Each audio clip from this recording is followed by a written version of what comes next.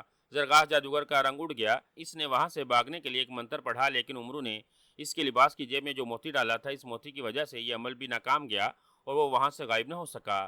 یہ سب کیا ہو رہا ہے؟ نہ تم پر میرا کوئی جادو اثر کر رہا ہے اور نہ ہی میں یہاں سے غائب ہو رہا ہوں۔ کیا تم مجھ سے بھی بڑے جادوگر ہو؟ زرگاہ جادوگر نے امرو کی جانب خوف بھری نظروں سے دیکھتے ہوئے کہا۔ نہیں، میں جادوگر نہیں ہوں، میں جادوگروں اور جادوگرنیوں کے ساتھ جادو پر لعنت بھیجنے والا انسان ہوں۔ میرے پاس روحانی طاقتیں ہیں جو تمہارے جادو سے کہیں زیادہ طاقتور ہیں۔ تم ان روحانی طاقتوں کے حصار میں ہو زرگاہ جادوگر، اب تم اس حصار سے بچ کر نہیں جا سکتے۔ اس روحانی حصار کی وجہ سے اب تم مجھ پر کوئی بھی جادو نہیں کر سکتے۔ میں چاہوں تو اسی وقت تلوار مار کر تمہارا سر قلم کر سکتا ہوں، لیکن میں تمہیں زندہ رہنے کا ایک موقع دینا چاہتا ہوں۔ اگر تم زندہ رہنا چاہتے ہو تو تمہیں میری ایک شرط ماننی ہوگی۔ امرو نے تلوار کی نوک زرگاہ جادوگر کی گردن میں چبوتے ہوئے کہا۔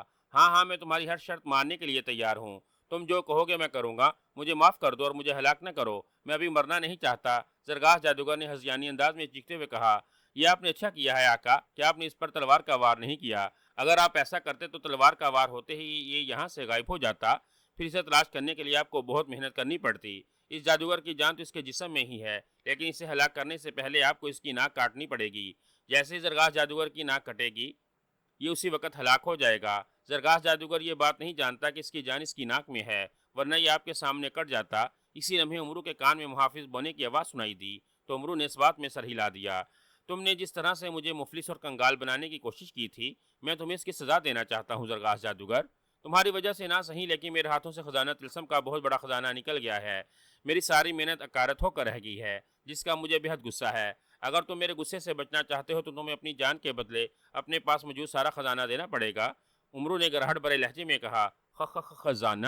کیسا خزانہ؟ میرے پاس تو کوئی خزانہ نہیں، زرگاہ جادوگر نے بکھلا کر کہا۔ خزانہ نہیں ہے تو تم پھر میرے ہاتھوں زندہ نہیں بچو گے۔ تمہاری زندگی اسی صورت میں بچ سکتی تھی جب تم مجھے کوئی خزانہ دو، امرو نے گرا کر کہا۔ زرگاہ جادوگر نے ایک بار پھر امرو سے بچنے کے لیے وہاں سے غائب ہونے کے لیے منتر پڑھا، لیکن اس منتر کا اسے کوئی فائدہ نہیں ہوا۔ او نہیں، ٹھیک ہے، میں تمہیں اپنا خزانہ دینے کے لیے تیار ہوں، مگر تم مجھ سے وعدہ کرو کہ خزانہ لینے کے بعد تم مجھے ہلاک نہیں کرو گے۔ جب تک تم وعدہ نہیں کرو گے میں تمہیں خزانہ نہیں دوں گا۔ میں جانتا ہوں کہ تم مسلمان ہو اور کوئی بھی مسلمان جب کوئی وعدہ کرتا ہے تو اسے ہر حال میں پورا کرتا ہے۔ زرگاہ جادوگر نے چلاکی کا مظاہرہ کرتے ہوئے کہا۔ ٹھیک ہے، میں تمہیں ہلاک نہیں کروں گا، لیکن تمہاری وجہ سے میرا جو نقصان ہوا ہے وہ تو میں تمہارا خزانہ لے کر ہی پورا کروں گا، لیکن یہاں تم نے مجھے ہلاک کرنے میں بھی کوئی کسر باقی نہیں رکھی تھی۔ میں اور کچھ نہیں تو اس کے بدلے کے لیے تمہاری ناک تو ضرور کاٹوں گا، چاہے بعد میں تم جادو کے ذریعے اپنی ناک دوبارہ ٹھیک کر لینا۔ میں جانتا ہوں کہ تم بہت بڑے جادوگر ہو، تمہیں ناک کٹنے سے کوئی تکلیف نہیں ہوگی اور تم جادو کے زور سے اپنی ناک پھر سے جوڑ بھی سکتے ہو۔ امرو نے مسکرا کر کہا۔ للل لیکن، زرگاہ جادوگر نے ہکلاتے ہوئے کہا۔ للل لیکن ویکن کو چھوڑو، گردن کٹوانی سے بہتر ہے تم اپنی ناک کی قربانی دے دو، ورنہ۔ امرو نے جان بوجھ کر اپنا فکرہ ادھورا چھوڑتے ہوئے کہا۔ ٹھیک ہے، تم میری ناک کاٹ دینا، میں ایک منتر پڑھ لیتا ہوں تاکہ مجھے ناک کٹنے کا احساس نہ ہو اور میں اسے دوبارہ جادو سے جوڑ سکوں۔ زرگاہ جادوگر نے کہا تو امرو نے اس بات میں سر ہلا دیا۔ زرگاہ جادوگر نے ایک منتر پڑھ کر اپنی ناک پر پھونکا اور مطمئن ہو گیا۔ لو اب کاٹ لو میری ناک۔ زرگاہ جادوگر نے اطمینان بھرے لہجے میں کہا، جیسے اسے یقین ہو کہ اس نے جو منتر پڑھا اس کی وجہ سے اسے ناک کے کٹنے کی کوئی تکلیف نہیں ہوگی اور وہ اپنی ناک دوبارہ آسانی سے جوڑ بھی لے گا۔ ابھی نہیں، پہلے تم مجھے اپنا خزانہ دو، اس کے بعد۔ امرو نے کہا۔ او نہیں، ٹھیک ہے، آؤ میرے ساتھ آؤ، زرگاہ جادوگر نے کہا تو امرو نے اس بات میں سر ہلا دیا اور زرگاہ جادوگر کو لے کر وہ کمرے کے دروازے کی جانب بڑھا۔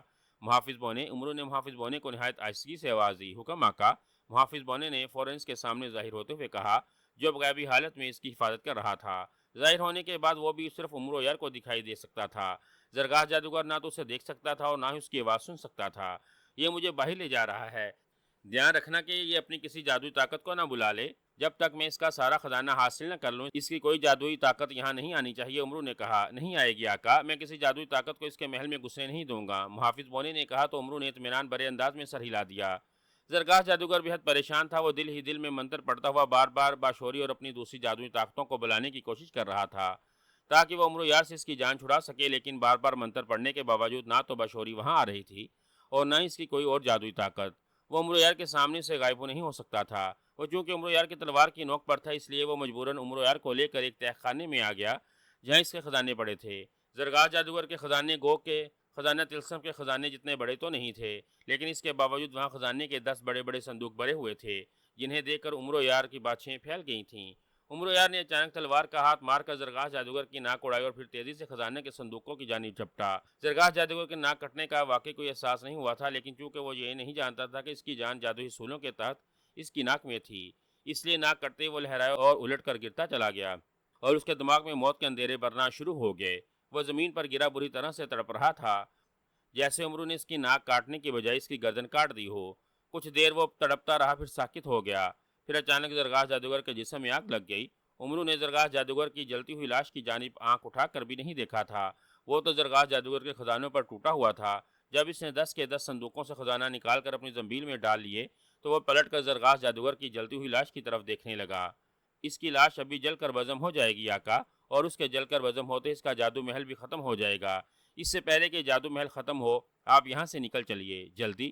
محافظ بونے نے عمرو کے سامنے آ کر تیز لہجے میں کہا۔ ہاں ہاں چلو، میرا کام ختم ہو گیا ہے۔ مجھے خزانہ طلسم کا خزانہ تو نہیں ملا، لیکن زرگاہ جادوگر کا خزانہ بھی کچھ کم نہیں۔ اس خزانے کو پا کر میرے دل کا بوجھ تو ہلکا ہو ہی گیا ہے۔ عمرو نے مسکرا کر کہا تو جواب میں محافظ بونا بھی مسکرا دیا۔ محافظ بونے کے کہنے پر عمرو نے آنکھیں بند کی تو اچانک عمرو کو جھٹکا سا لگا۔ ایک لمحے کے لیے اس کے پیروں کے نیچے سے زمین غائب ہوئی اور دوسرے لمحے اس کے پیروں کے نیچے دوبارہ ٹھوس زمین آ گئی۔ عمرو نے آنکھیں کھولی تو اس نے خود کو سردار امیر حمزہ کے لشکر میں موجود اپنے خیمے کے اندر موجود پایا۔ محافظ بونا اسے زرگاہ جادوگر کے جادو محل سے نکال کر سیدھا اس خیمے میں لے آیا تھا۔ عمرو یار کو زرگاہ جادوگر کے جادو محل سے کافی بڑا خزانہ مل گیا تھا، لیکن اس کے باوجود وہ ناخوش تھا، کیونکہ جس خزانے کے حصول کے لیے اس نے اپنی جان کی بازی لگائی تھی وہ اس کے ہاتھ سے نکل گیا تھا، جس کا غم وہ ساری زندگی نہیں بھلا سکتا تھا۔